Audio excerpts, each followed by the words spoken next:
OPPO Reno7 5G review. A pretty phone that packs a bit of a punch. OPPO's Reno lineup has become sort of a bridge between mid-rangers and flagships, bringing great specs and premium designs at prices that don't exactly undercut the competition. And as its latest iteration commences its global journey starting with India on February 4th, we put its more affordable offering, OPPO Reno7 5G, to the test to see if its 28,999 rupees price tag is truly worth the surcharge. OPPO Reno7 5G review. Design.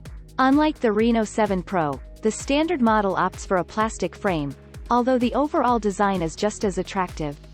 The review unit I received is painted, star trails blue, and turns into quite the light show when moved around under the sun. There's some glitter action going on, paired with a pattern that has been inspired by star trails.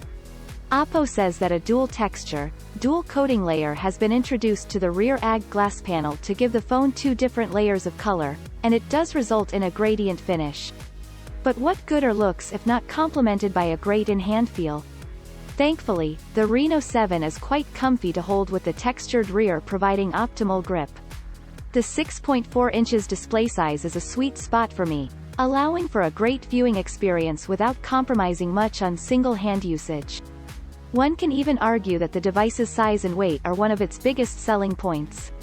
In a market that's currently dominated by 200 grams plus 6.7 inches plus behemoths, the Reno 7's 173 grams weight and 7.81 millimeters thickness sure do feel like a breath of fresh air. However, OPPO's design choices get more interesting when last year's Reno 6 is brought into the picture. The older model had gone for a plastic back plus metal frame build with flat edges and looked arguably more premium. OPPO has kept the boxy look a Pro model exclusive this year, but those familiar with it would argue that rounded designs are comfier in hand. Display. The OPPO Reno7 5G, as already stated, sports a 6.4-inch OLED panel with a 90 Hz refresh rate. Colors are crisp, sunlight legibility is passable, tint issues are non-existent, but there are a couple of snags. HDR10 support appears to be missing and the 90 Hz refresh rate loses out to the 120 Hz display brandishing rivals at the same price point. Still, the difference between 90 Hz and 120 Hz isn't all that much, and the overall experience is buttery smooth. Software. The OPPO Reno7 5G boots into ColorOS 12 based on Android 11 out of the box, and the software is by far the most impressive feature of the phone to me. The latest version of OPPO's software skin is both fairly feature-rich yet minimal at the same time, and feels rock-stable. I didn't run into any lags or bugs during my week-long usage, which honestly has become a luxury lately. Benchmarks and gaming. The Reno 7 5G reuses the good old MediaTek Dimensity 900 from its predecessor, which isn't necessarily a bad thing. App launching speeds and scrolling performance is impressive, and we wouldn't blame you if you end up thinking that the phone packs a flagship chip under the hood. Contrary to popular opinion about MediaTek, the chip rarely seems to heat up, resulting in a consistently cool back panel. PUBGM/BGMI is a joy to play at smooth plus extreme settings, although increasing graphics quality any further drops the frame rate down to ultra. But nope, no sign of heating or lags at all here either, and touch response is great too. The speaker performance is quite disappointing, though. I could have let the lack of stereo speakers slide if the single bottom firing unit had been of adequate quality, but nope, they sound average at best and get tinny at higher volumes. The lack of Dolby Atmos doesn't help either.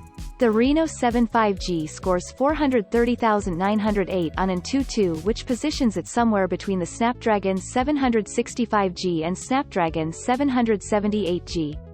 The 778G is still noticeably more powerful though, especially when it comes to graphics, and is actually a common chip in the price segment.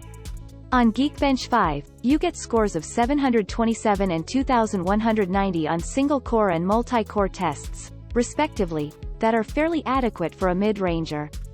Battery. The Reno 7 5G runs on a 4,500 mAh battery, which is slightly larger than the 4,300 unit on its predecessor. A full day's use is guaranteed if you're not gaming, and peeps who use smartphones as modern-day bar phones should get much better results. There is one concern, however. I found overnight battery drain a bit higher than usual, with the phone losing 1% for each hour it's left alone brooding. This can be forgiven considering the device is running its very first software build, but Oppo, if you're reading this, please fix. OPPO Reno7 5G review. Cameras. The triple camera setup at the rear is decent for the price and comprises a 64 megapixels main camera, an 8 megapixels wide-angle camera, and a 2 megapixels macro camera.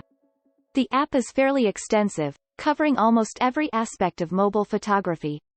Daylight shooting through the primary lens lands you some pleasing, Instagram-ready images, thanks to an elaborate AI mode that makes useful tweaks per the scene. Colors are fairly natural overall, although skies can appear a bit bluer than they actually are. OPPO Reno7 review. Verdict. The OPPO Reno7 5G lacks the more premium design of its Pro sibling, our review here, and also gives a miss to that pretty light-up camera module. But for around 10,000 rupees less, it offers better value for money. The Dimensity 900 chip shows around 50% lower benchmark scores than flagship models but performs just as well in day-to-day tasks.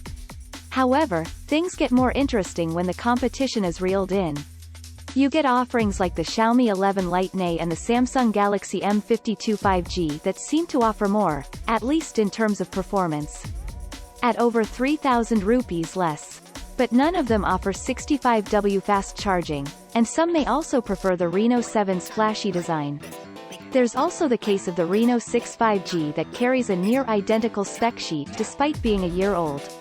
The device boots into Android 11 out of the box just like the Reno7, meaning both should get updated up to Android 13. Its price may be 1,000 rupees higher, but that doesn't stop it from being a great alternative to its successor. All in all, the OPPO Reno7 5G is no all-rounder, but if design, software experience, battery life, and charging are your thing, then you're in for a treat.